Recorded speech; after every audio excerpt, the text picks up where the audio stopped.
شاعروں اور ادیبوں کے لطیفے ہیں اور بھی دنیا میں سحنور بہت اچھے، کہتے ہیں کہ غالب کا ہے انداز بیاں اور۔ ایک دفعہ مرزا غالب نے اپنے ایک دوست کو اپنے گھر بلایا، لیکن خود بھول گئے اور کسی کام کے سلسلے میں کہیں چلے گئے۔ مرزا کا دوست کچھ دیر تک ان کا انتظار کرتا رہا۔ جب وہ نہ آئے تو دروازے پر غالب کو گدا لکھ کر چلا گیا۔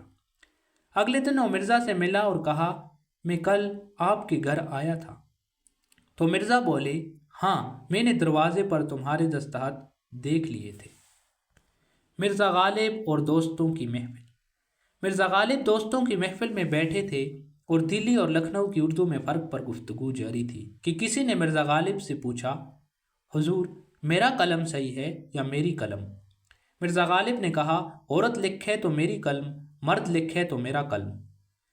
اس طرح کسی نے پوچھا، جوتا صحیح ہے یا جوتی؟